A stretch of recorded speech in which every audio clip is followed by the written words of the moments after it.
रानी अधिरा, न्यायकारी रानी। रानी अधिरा अवनी के छोटे से राज्य पर बुद्धिमानी और दया से राज करती थीं। वो अपनी प्रजा पर अटूट विश्वास के लिए जानी जाती थीं। अधिरा सबके लिए न्याय में विश्वास रखती थीं। उन्होंने अपने दरबार में निष्पक्षता सुनिश्चित की। अवनी के लोग उनके राज्य में खुशहाल रहे। वे अपनी रानी से प्यार और सम्मान करते थे। रानी अधिरा एक भव्य महल में रहती थीं, लेकिन उनका दिल अपनी प्रजा के साथ था। वो अक्सर गांवों का दौरा करती थीं। वो उनकी समस्याएं सुनती थीं। वो जरूरतमंदों की मदद करती थी। रानी की उपस्थिति अवनी में खुशियां लाती थी। एक दिन महल में एक संदेशवाहक आया। वो हाँफ रहा था और डरा हुआ था। वो अवनी की ओर बढ़ रही एक शक्तिशाली सेना की खबर लाया था। संदेशवाहक ने उनके क्रूर नेता जनरल विक्रम के बारे में बताया। राज्य पर एक साया छा गया। अवनी का खुशनुमा संगीत खामोशी में बदल गया। जनरल विक्रम अपनी क्रूरता के लिए जाना जाता था। उसने कई जमीनों पर विजय प्राप्त की थी। अब उसकी लालची निगाहें अवनी पर टिकी थीं।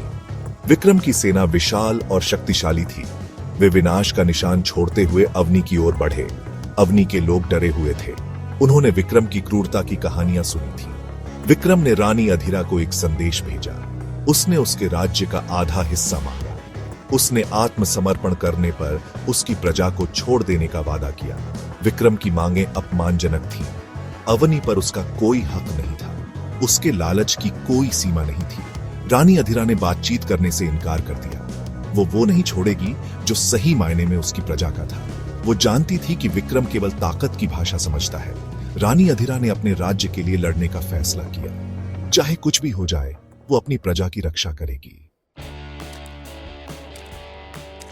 रानी अधिरा ने अपनी प्रजा को बुलाया। उसने उन्हें महल की बालकनी से संबोधित किया। उसकी आवाज मजबूत और स्पष्ट थी। रानी ने साहस और एकता की बात की। उसने उन्हें अपने पूर्वजों की याद दिलाई जो अपनी आजादी के लिए लड़े थे। अधिरा ने अपनी प्रजा को प्रेरित किया। उसने उनके दिलों में एक आग लगा दी।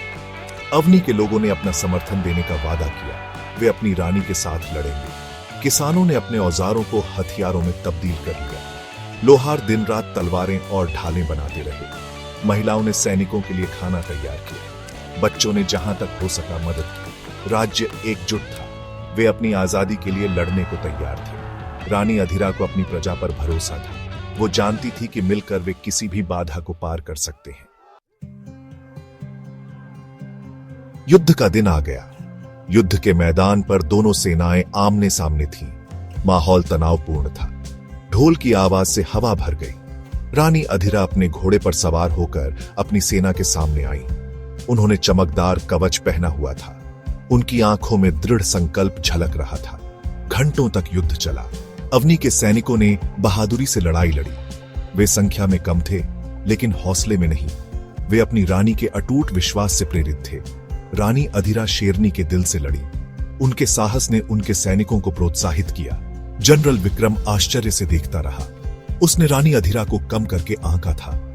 उसने एकता और विश्वास की शक्ति को कम करके आंका था। विक्रम की सेना लड़खड़ाने लगी। उनके हमले कमजोर पड़ गए। युद्ध का रुख बदल रहा था। अंत में विक्रम ने अपनी सेना को पीछे हटने का आदेश दिया। उसे हार का सामना करना पड़ा। उसे एक ऐसी रानी ने हराया था जो सच्चाई और न्याय में विश्वास रखती थी। उसे उसकी प्रजा की अटूट भावना ने हराया था। अवनी बच गई।